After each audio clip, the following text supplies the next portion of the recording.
are now live and recording. Yep, we are officially recording. I see that. So go ahead, Jake. Great. So good evening, everyone. Thanks for joining us tonight. Ben and I have decided to keep this fairly short here for you tonight to get you guys back to your families and, continue eating supper if that's what you're in the middle of doing. Um, and, whether you are an investor of SaskWorks currently or you're not yet, we think that either should get something out of this presentation tonight. Just a little bit of background about myself and Ripplinger Financial. So Ripplinger Financial is an independent family-owned business with Ken, my father, and I are the two advisors. And we also have two assistants, Janet and Jordan. Now, Ken started his career in 1991 with Imperial Life and left to start Ripplinger Financial back in the year 2000. And then Ken actually began offering SaskWorks in the early 2000s, shortly after SaskWorks launched. So just about 20 years now. And then on my side, so I joined Ripplinger Financial in 2012 on a part-time basis while I was still finishing school at the U of R. Then after I attained my marketing degree here at the U of R in 2013, I decided to join Ripplinger Financial on a full-time basis, and I became a licensed advisor shortly afterwards. And also, last year, I earned my certified financial planner designation. One of the things I wanted to do was to illustrate how we bring value to clients beyond just selling SaskWorks. So here at Ripplinger Financial, we do retirement planning for clients. We do child education planning. We do planning for large purchases. We do estate planning and a lot more. And we do this by building clients a customized investment portfolio that aligns with our clients' unique set of circumstances, their goals, and their tolerance for risk. And we do that by using a mix of RSPs, TFSAs, locked-in accounts, non-registered accounts, and RESPs as well. Now, SaskWorks, I want to illustrate some of the ways how we think that SaskWorks provides value to a client's portfolio. Now, one of the things is that SaskWorks offers something completely different than anything else that our clients typically hold in their portfolio. And we think this makes it a great diversifier. SaskWorks invests in privately held companies versus other mutual funds that typically invest in public companies listed on a stock exchange, which are subject to the whims and the speculation of the stock market. SaskWorks, one of the huge selling points as well is that it helps our local economy, especially in these COVID times where there's a campaign out there to help local businesses. Well, SaskWorks support local businesses by investing and providing capital in them. So I think investing in SaskWorks fits nicely and aligns nicely with that goal to buy local. Finally, another huge thing that attracts people to SaskWorks obviously is the tax mitigation, and it has helped reduce clients' tax burdens. Now, another thing that I've been thinking recently is that when we haven't been maybe telling our clients often enough, is that we know that cash flow, might be tight this year, especially due to COVID. One of the things that you can do with SaskWorks is you can take up to $5,000 from an existing RSP elsewhere, and you could transfer that into SaskWorks and still receive your tax credits for 2020. So even if you don't have the cash flow this year, that's always an option for you. I'm going to hand it over to Ben pretty quickly, and I'm just going to give a little bit of introduction on Ben for those of you that don't know him. So Ben Finley is the investor relations and investor relationship manager of PFM Capital. Now, PFM Capital is the manager for the SaskWorks fund. Ben joined PFM back in 2016, and he's a key member of their business development team. He also acts as the main representative for SaskWorks and plays an integral role in managing relationships with PFM's key stakeholders, including advisors such as ourselves, shareholders such as you, and prospective investors and investees. Additionally, Ben also assists in the creation and implementation of the firm's fundraising and investor relations functions. So Ben, I think I'll pass it on to you at this point. Yeah, thanks, Jake. I appreciate the opportunity to, to talk to everyone tonight. And I think you did a really good job of highlighting some of the attractive features of SaskWorks as an investment product. And what kind of resonated with me as you were talking is that SaskWorks gives your clients access to private equity as an asset class, right? You hear about the term diversification comes up lots when you talk about investing, and with SaskWorks, you actually gain exposure to private equity as an asset class, and typically, unless you are an institutional investor or a high net worth individual, you don't have access to private equity. So SaskWorks allows you to do that, and of course, the support local thing. You said it so well, Jake. And it's in a time such as this COVID pandemic that we're in, the support local button is an important one to push, especially now. So lots of incentive to get into SaskWorks, and for all the reasons that you said and all the reasons that I'm going to talk about in a minute, we think this is a really good option for you. And you're not only yourself, but your family members, your friends, or anybody. We're a small little local fund company. There's a lot of mutual funds out there that are typically based out of Toronto or New York, and they have millions and millions of dollars in assets. We're just a little small Saskatchewan retail mutual fund here, so you're not going to see us being advertised all over the place like you might with a Fidelity fund or maybe another larger fund company. So we just appreciate any opportunity that you take to refer SaskWorks to your family members and your friends. I have a slide deck that I've put together, and I'm going to share my screen or share that deck with you now. The deck is quite long, so I'm gonna scroll through some slides quicker than others. But first I want to talk about the. Let's just see here. First, I want to get the deck up before I get started. SaskWorks fund update. That is not the right one. Just bear with me 1 second here, guys. SaskWorks. Ripplinger. Here we go. Jake, can you see that okay, buddy? Yes. Yeah. You can. Okay. You can. So, yeah, like I kind of said earlier, thanks for the opportunity. I'm going to talk about SaskWorks further to how it's already been talked about with Jake and myself, and the two biggest benefits to our shareholders and to you is, of course, the ability to receive a tax credit and the ability to support the local economy. And then also, our shareholders have been fortunate enough to gain a solid return on their investment over the long term. But like I said, I have a deck that I prepared. I'm just going to try to explain what SaskWorks is, and then highlight some of the one of our investment options for you, which is the payroll investment plan option, which is unique. But we're happy to say that SaskWorks again this year that we're the top performing retail mutual fund in Saskatchewan. We feel that because of our management, our market knowledge, the portfolio that we've built has all kind of attributed to or come to have strong performance and consistent demand for our funds. So we'll talk more about that. But what are retail capital funds, or what is a retail Saskatchewan mutual fund? Well, SaskWorks is only available to Saskatchewan residents, and when you're investing in SaskWorks, you receive RSP benefits plus tax credits, and you're investing into Saskatchewan private companies.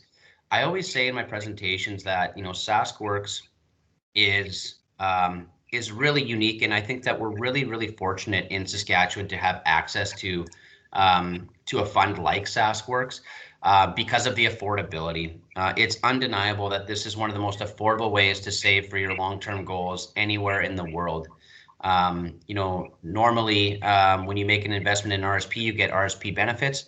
That added 32.5% tax credit reduces the cost to you as an investor significantly. So much so that it is one of the most affordable investments anywhere in the world as far as an RSP product goes. So again, it's not a traditional mutual fund. I think most people are familiar with mutual funds, and mutual funds are essentially investment vehicles where you can invest in multiple different companies within one fund. SaskWorks is a mutual fund, but again, we're investing into private companies, not public companies. We have a sales limit. So every year we can only raise a $35 million sales cap. So we do sell out of our fund each and every year. So with that, if you haven't made a SaskWorks investment yet, I suggest you talk to Jake or Ken and do so soon, because we're planning to be sold out sometime early in January. Our sales cycle runs from April 1st until the end of RSP season, which is usually around the end of February. But again, as soon as we hit $35 million in capital raise, we're sold out. So get your SaskWorks investments in ASAP. And then we'll talk about the benefit of the payroll plan afterwards in terms of getting your investment in on time. Again, we already talked about the RSP eligibility, which is a benefit plus an added tax credit. So it's important to note that this is also not a product that's eligible for TFSA. Hey, Jake or Ken, just feel free to jump in if I'm missing anything here, but we'll just continue on and kind of walk through it and jump into some economic information. So again, the fund. Sorry, I was going to mention there, Ben, that if you are on payroll, like if you do a payroll deduction for SaskWorks, you don't have to worry about the fund selling out, as they reserve the room for you there. And same with you if you have just a regular contribution going into the fund. Yeah, good point, Jake. And I'll certainly touch on that as we get to the kind of end of the deck. And Jake mentioned that PFM Capital is the fund manager, and myself, like I'm employed by PFM Capital as Jake managed. And at PFM Capital, I'm just going to jump ahead one slide. This is, some of the team members. PFM Capital is a local private equity investment fund manager. PFM manages not only SaskWorks fund, but also a series of other private equity funds. But the individuals that you see on the screen here are the people that are managing the fund. Randy and Rob and Chris, the individuals that you see at the top of the screen there, started this fund 20 years ago and are still active in managing it. And I think that's really important for our shareholders to understand. Jeff Linner, Jason Moser, and Joanna Salome round out the partnership at PFM Capital. And as important as it is for the founders to still be involved, it's important to have good succession planning. And Jason, Jeff, and Joanna are all part of that succession planning, and they've all been in place here at the PFM for 12 years or longer. The other individuals that you see on the screen make up the rest of the investment team and the business development team. I'm quite humbled to work with such a talented group of individuals. So at PFM, we have 15 staff members, and 10 of them are CFAs or CFA candidates. And for those of you that don't know, CFA is Chartered Financial Analyst. And that would be like the highest level of education or highest designation in the financial management field that one could obtain. So just going to jump back. The fund has an 8-year hold period. This is an important thing for you to note as you are making your investment. So when you invest in SaskWorks, that investment has to be held in your RSP or held in the fund for 8 years before you can sell your shares. Now you can actually sell your share if you invest, 2 years after that. But you do have to repay the tax credits if you sell your shares before that 8-year period is up. So that's the only catch. You're going to get tax credits, you're going to get RSP benefits, but if you sell your shares early before that 8-year period is up, you have to repay the tax credits that you got back to the government. And that's important to note. Again, exclusive to only Saskatchewan residents. And what's a really a powerful benefit of SaskWorks is the rollover program. And Jake, you've done this with your clients, in many different situations. But when you invest in SaskWorks and you hold your investment for 8 years, once that 8 years is up, you can actually sell your shares and then reinvest back into SaskWorks and get more tax credits without putting any new money into the fund. When you are double dipping on tax credits with one investment, the cost to you for a SaskWorks investment becomes very close to $0 out of your pocket. So when you make a $5,000 investment in SaskWorks today and you sell and rebuy your SaskWorks shares after your 8-year hold period, the cost to make your $5,000 initially is pretty much nothing. Jake, I'm getting a note here that Daryl is in the lobby. Yeah, I guess if anyone pops up, I'll be able to let him in for you. Oh, nice. Okay. Yeah. Yeah, that's great. So yeah, that rollover, JK, as you know, and Ken, like that rollover is super powerful. And if you can afford to hold your SaskWorks investment for 16 years, that's 2 8-year terms. The cost, again, the affordability of SaskWorks is undeniable, and yeah, we hope that shareholders can take advantage of that. All right, so what do we got here? Can you see the screen, Jake? Jake? Yeah, what's that, sorry? What slide are you seeing? Are you seeing the economic update slide? It looks like it's slowly going over to that slide. Yeah. Let me know when you can see the Canadian. I see it, Ben. Okay, Ken, thanks. Okay.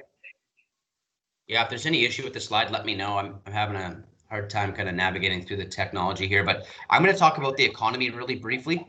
So I don't think that it's a surprise to anyone that we've had a significant economic contraction since COVID-19 came down the pipe. And, when we think about previous economic contractions like the 2008-2009 financial crisis that was, born out of the US housing bubble, that was a pretty significant contraction, not only in North America, but across the world. But, in Canada here, a 40% Q2 contraction in GDP is unprecedented. And, in as far as we're concerned, SaskWorks, when we're investing into private, this has a ripple effect all the way to Saskatchewan and to the private enterprise. So we certainly, we do not want to kind of undermine the significance of this COVID-19 economic crisis that we find ourselves in. What we've done at SaskWorks is we've really tried to identify, what does this all mean for Saskatchewan? And, how is it affecting our economy here? Now, we should note that the pandemic and the economic kind of health of our province has been quite fluid as, different government restrictions come into place and so forth. But what we're looking at here is hard numbers that are forecasted. This came out in June, and I'm going to compare this again to the September forecast. So in terms of GDP, gross domestic product in Saskatchewan, we're looking at a 6.2% contraction in 2020 forecast. And then in 2021, we're looking at a rebound of about 4%. So we're going down 6%, we're coming back up 4%, which doesn't quite get us back to even par. And of course, we're concerned about that just because, at least at SaskWorks, we're trying to invest into companies that are going to be rebounding strong coming out of this. And, these are just really important numbers to look at. Unemployment's another really good metric to look at here. So a 6% contraction in unemployment forecast for 2020 with a bounce back of 4%. So again, that's pretty consistent with the real GDP in Saskatchewan. Sorry, that was employment. Unemployment percentage was 9.5%, and then 8.4% in 2021. So those are really good economic indicators, and leading indicators of what we can expect for our economy going forward. Now, again, all of this statistics is notwithstanding another complete economic shutdown where restaurants close and gyms close and everything, which who knows, that could happen, and we've seen some pretty intense restrictions come into place. But housing starts is a really good economic indicator as well, as far as trying to understand the health of an economy. So in 2020, we forecast a 2.4% increase in housing starts, and then followed by another jump of 3% on top of that. So housing starts, is not so bad. I mean, when we think about 2019 as having, a 2.4% positive rate of housing starts compared to a 3.0 forecasted 2021, that's pretty significant improvement. So that's, again, a good indication of where we're at in terms of the industrial sector and the real estate market in Saskatchewan. So again, retail sales, another really good indicator of the economy, a 4.1% contraction in 2020 forecasting, and a little bit of a bounce back of 40 basis points in 2021. The consumer price index, again, just kind of showing that, we are looking at nominal nominal growth as far as CPI goes, and then a pretty significant bounce back. So the story that we're kind of looking at here is, okay, what are we forecasting and where are we going? And then from our standpoint, we want to understand how can we take advantage of the situation that we find ourselves in here provincially as far as the private enterprise market goes. So these are new numbers, and I copy and pasted these numbers today that were just published. So RBC does these provincial outlooks every quarter, and you can see this is the September numbers that was just published. So basically highlighting the same indicators that I just talked about. So there's a bit of an improvement here as far as the forecast goes, which means when RBC put out their forecast, like I just talked about, you can see at the bottom here in June 2020, excuse me. 1 quarter later in September 2020, our situation has improved here in Saskatchewan as far as forecasting goes. So, instead of a forecasted 6.2% contraction and a 3.8% rebound, we're looking at a 5% contraction, which is a little better, and a 4.3% rebound, which is a little bit better. So our situation has improved as far as metrics go, which is positive. So again, this is notwithstanding the COVID spike that we're seeing, and maybe we'll continue to see. But things are challenging, but things are going to get better. So what we've done at SaskWorks is really tried to identify what sectors of the economy are going to recover at what speed. So you hear about different shapes and letters that refer to the speeds of the the recovery of different industries. So here we show an L-shaped recovery, which is a longer recovery for sectors. Oil and gas make up the majority of percentage of industry that fall into this particular category, the L-shaped recovery category. And of course, in Saskatchewan, oil and gas has a lot to do, with the economic health of our province. So we're concerned about that. But again, we are feeling like we are at the bottom in terms of oil and gas. Oil and gas really sucked for the last 8 years. I'm not going to lie. It has been a really challenging time in that particular sector, and we certainly feel that we're at the bottom and are poised to have a good rebound once the supply and demand delta closes. We show that production and consumption indices, and you can see that there is, there's a delta there in Q3, Q4. There's more supply than demand. We see that closing in 2021. That will have an impact here in Saskatchewan as far as pricing goes. So our exporters of oil and gas will be able to get better prices for their product as the supply and demand delta closes. So we're excited to be in a position, at least with our fund, to be invested into companies that are, doing pretty well and are ready to really capture, a bit of a rebound in the energy sector specifically. I can tell you this, Saskatchewan is not doing that bad when we compare ourselves to other provinces. And a big part of that is because of our agricultural sector. Ag is a huge driver of our economy. All commodities are in Saskatchewan: potash, energy, agriculture.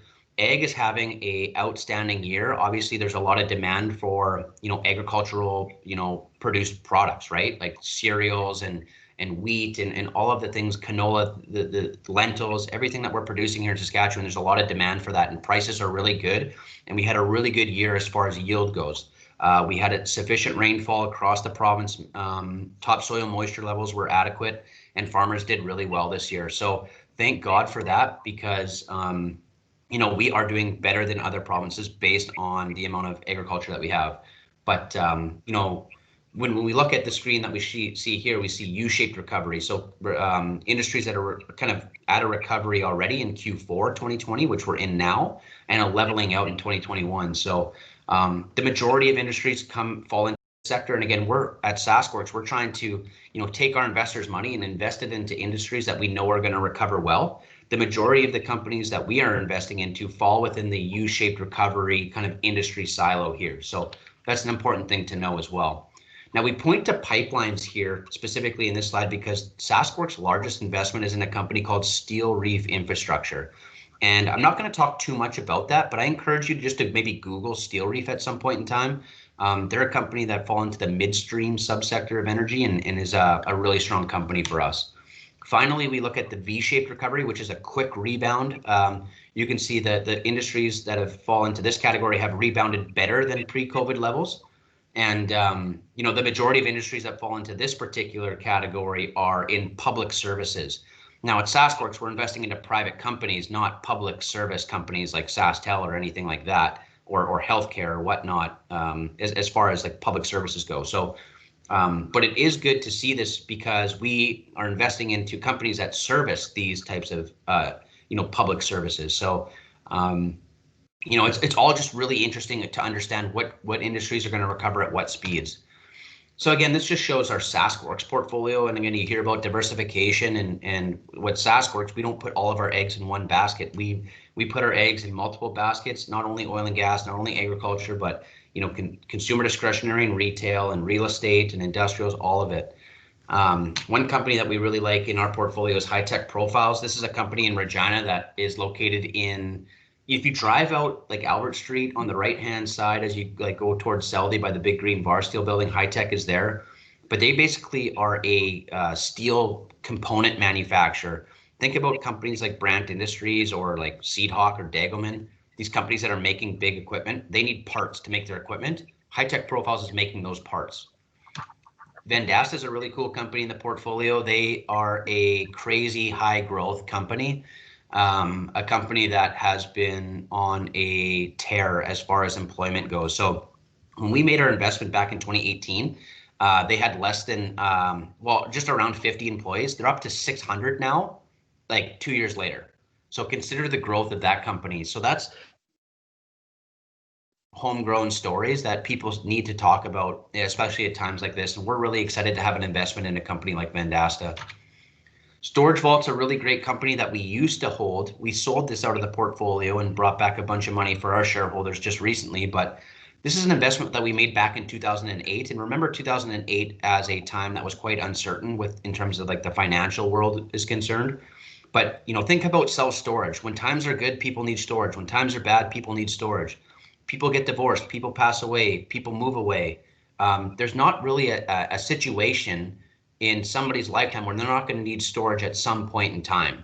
At least that's what we identified back then, and there was a market for that. There was more demand than there was supply for self-storage, and we made our first investment in this company and built the very first storage vault facility out by the old Twin hockey arenas, or the CTV building on that'd be East Victoria Avenue, number 1 highway. You guys know where the CTV building and the old Twin hockey arenas was.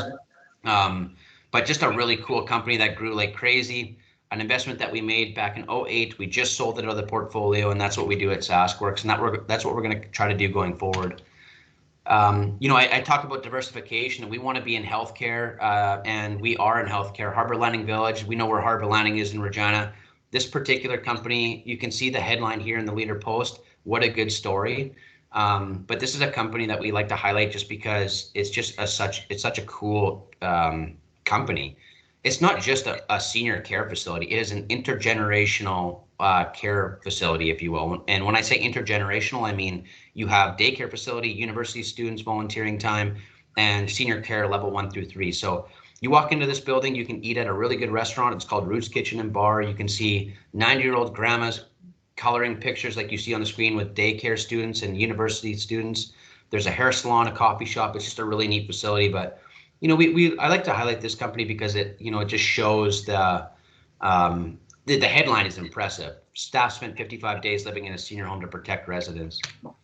Factory Optical, I think we all recognize Factory Optical, but again, just another company that we exited out of the portfolio and brought back money to our shareholders. An investment that we made back in 2008 with uncertain times. So just concluding kind of on the on the SaskWorks side, we talk about what's the point of SaskWorks? Why do people like it? Well, it's not as volatile. Jake mentioned that in when you're invested into like public mutual funds or public equities, Donald Trump could make a tweet and the stock market could go up or down based on whatever he says. That doesn't happen when you're investing in SaskWorks. Private companies' values do not fluctuate based on market speculation and popular media like the markets would. So there's a benefit there. Again, you're getting access to private equity as an asset class. So the numbers are impressive. With the tax credit, you're getting a 10.24% growth over the 8-year time frame. If you had a SaskWorks investment 8 years ago that matured in August of this year, so pretty substantial gains. I won't talk too much about the 8-year growth statistics. I want to get into the payroll plan. I know we're running long. We are forecasting an early sellout this year, so get your investment in ASAP. payroll investment plan. Let's talk about it. So you can invest in SaskWorks in one of 3 different ways. You can write a check to Jake or Ken, make your investment that way. You can invest any amount between 500 and 5,000 in a year. Automatically debit your checking account on a monthly basis and invest that way. And then, of course, the payroll investment plan. So if you work at a company, you can actually invest in SaskWorks as a deduction off your paycheck, similar to your deduction for a pension plan or a CPP or EI. What's cool about the payroll plan is that the tax credits that you would normally get, when you make a lump sum contribution or a pre-authorized debit contribution, you're going to get tax credits back at tax time when you file your tax at the end of the year. But with the payroll plan, you actually get taxes every time you get paid. So here we say a $5,000 investment can cost you as little as $33 per paycheck. So again, if you're on a bi-weekly pay schedule, you can see that if you're in the 33% tax bracket, you can see on the left here, that's somebody making between 46 grand and 93 grand. The cost to you, the net cash outlay, if you're on a bi-weekly pay schedule, which is 26 pay periods, is $66. Even though you're going to see $192 going into SaskWorks, is only costing you $66 out of your own pocket. That's because of the tax credits that you're getting at source. The cost to you on an annual basis is only $1,725, and the amount that you're actually investing is $5 grand. Again, a $5,000 investment is only costing you $1,725. That's pretty good value. Yeah, that's right. So again, just to highlight what that means, net cost, so this shows the RSP savings, the cost to you in this situation, again, for somebody making 55 grand, you can see the tax credit with the 32.5% is $1,625. That's consistent no matter how much money you make. Your RSP savings is different based on your tax bracket and your income. Between the savings, like your net cost is very minimal. So this is what your paycheck will look like if you are investing into the SaskWorks payroll plan. You're going to notice that there's 2 pay statements on the screen, one without the plan, one with the plan. The one with the plan has a $192 SaskWorks deduction, you can see. The one without the plan obviously doesn't. We know that the pay and the regular and total pay are both the same for each of these paychecks.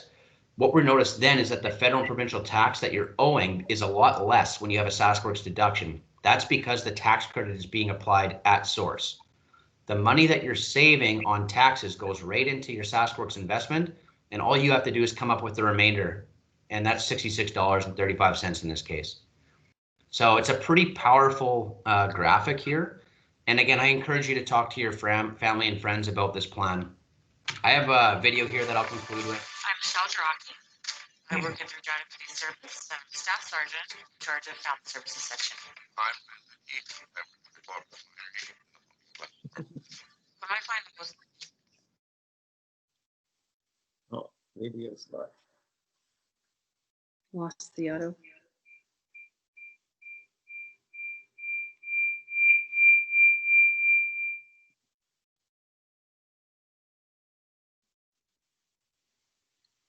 I wonder if Ben can see that.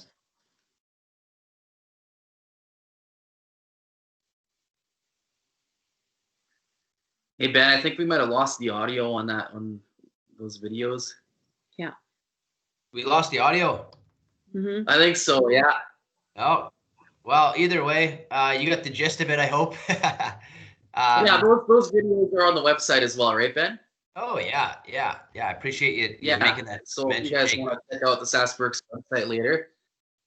Yeah, so that concludes my presentation, Jake. I tried to give a little bit of background on SaskWorks, a little bit of economic update, a little bit of payroll plan. I hope that I kind of touched on, what we wanted to today.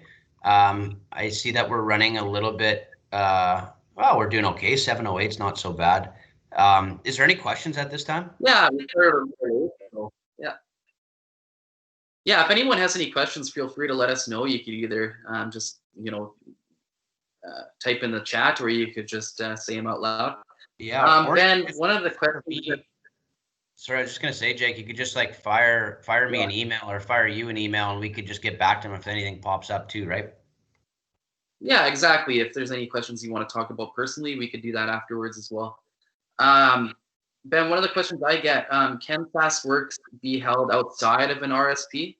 Good question, Jake. The answer is yes. Not in a TFSA, as I said earlier, but you can invest into a non-registered account. And, lots of people do that, especially people that are over the age of, 64, 65, when they're getting into the RIF situation. Yeah, that's when people usually invest outside of the RSP. Excellent. Yeah, and I think, that was Janet's question there. Perfect. Hey, another question, Ben. How much liquidity do you guys have right now, or cash in the portfolio?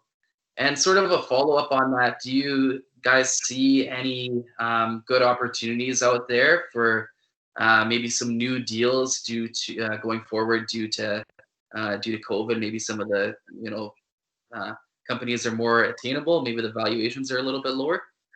Yeah, good questions, Jake. And before I answer your questions, I'm just looking at Janet's question. Are the tax credits still available for that situation? The answer is yes. When you invest into a non-registered account, you still get the 32.5% tax credit. Of course, you're not going to get the RSP benefit that you would get if you invested inside of an RSP, but yes, you still get the tax credit. To your question, Jake, yes, we do have lots of cash right now in the fund, and normally, we wouldn't be so excited to have so much cash, but we've been very patient with our investment activity through the COVID months. It's really hard to come to an agreement on the value of a company during a pandemic. There's so much uncertainty in the world that it's really hard to put values and come to agreements between buyer and seller. So we're being patient with our capital. Now that we have some more certainty going forward, we're seeing an incredible amount of opportunity to invest in the province. So all of the deals that didn't happen, all of the companies that were looking for investment in the COVID months, if you will, all those companies now are looking for their investment, right? People are starting to transact now, and people are starting to come to the table with more palatable valuations, and buyers and sellers can come to agreements more easily now on the value of a company, which is causing us to transact more. If you were to ask Jeff Linner, who I talked to earlier in the slide deck, he's our CIO, our Chief Investment Officer, he would tell you that we've never been so busy in our office ever, as far as opportunity goes. And again, that's based on the backlog of deals that didn't happen, but it's also based on the fact that business owners are starting to reprioritize their time, right? Think about it. If you're a business owner and you're going through this pandemic and lots of uncertainty, you start to value your time differently. If you were going to sell your business in 2 years, maybe you want to do that sooner than later so that you can spend some time with your family and really try to capitalize on your business so that you can reprioritize the time that you have. And I think that's part of it as well. Great. Jake, maybe I have one more question, unless anyone else has one out there. I've got a question, Jake. Corey, go ahead. Sorry, can you hear me? Yeah. Yeah, shoot. Okay. I was just going to ask Ben, because you spoke about a business owner and maybe exiting the business. So you guys still see a lot of opportunity in management buyout? Yeah, like management buyouts yeah, I mean, we're seeing lots of opportunity, and part of that is generational. So for those of you that don't know, a management buyout is essentially when we buy an owner, or an owner sells his business, and we keep the management team of the company in place to run the company, and we sell some of the business back to the management team. We love anytime we can transact on a management buyout, because the managers of the company get equity in the company, and the business owner gets a big check for the value of his business. It's a really good situation, so there's lots of good alignment there. But yeah, Ken, like baby boomers are starting to retire, man. You don't know anything about that, do you? Anyway, just based on demographics alone, we're seeing tons of opportunity, business owners wanting to sell out, and we have young management teams in place that are capable of running these businesses going forward, and we really like that opportunity. Thank you. I guess sort of along that vein, have you guys had any increased interest in maybe follow-up investments? So, extra investments in companies that you already hold, for example. Maybe they're running low on cash due to COVID. Is that come up at all? Good question, Jake. And the answer to that is I'm actually really proud to give you the answer that I'm going to. And that is we've not had to make a single investment in any of our existing companies because of distressed reasons due to COVID. Every single company that we hold in the portfolio, about 35 companies, none of them needed capital injection to weather this storm. That said, the government subsidies helped immensely. There's no denying that. And I think maybe without that, maybe the answer is different, but I also know that our portfolio companies have been kicking ass this entire time. And we're so proud of our management teams. You know, a company like High Tech Profiles, like I highlighted earlier, that company before COVID and, you know, for a long time now runs 12-hour shifts every day, 7 days a week. That company did not stop manufacturing parts the time COVID has been going on. Like, so people, like, the economy is not collapsed. You know, we still have companies that are very active. And the one thing, like, you know, Jake, I'm just going to talk about SaskWorks performance. So we've actually never had a year of negative returns except for this year. And the reason for our negative return this year is because of energy. Like I said earlier, energy, like oil and gas, has really sucked over the last 8 years from a macro standpoint. COVID-19 just kind of stepped on the neck of energy, so to speak, right? It just, everything really amplified in terms of the distress of that industry. So if energy had somehow been able to kind of make it through this in some more positive situation, we would be doing quite well in Saskatchewan compared to any other province. You know, based on our activity or based on our exposure to energy and ag. Yeah. That's pretty impressive. I don't even think I knew that. That's interesting. Yeah. Well, unless there's any other questions, I think we'll wrap that up, Ben. And I appreciate you taking the time to do this, and I appreciate everyone out there for tuning in and taking time out of their evenings to come join us here. And like Ben had mentioned, they're trending on pace, if not a little bit ahead of last year in terms of sales. So, you know, if you haven't got your SaskWorks in, make sure to do it sooner rather than later. Yeah, Jake, I'm going to send you this recording, fire this around to the rest of your clients if you need to. Sure. But yeah, I'll echo what Jake said. Thanks for everybody. I see some thank you notes coming into the chat room, so I appreciate that. Have a good night, everybody. Thanks a lot. Thank you. Thank you. See ya. Thanks, everyone. See ya. Bye. Thanks.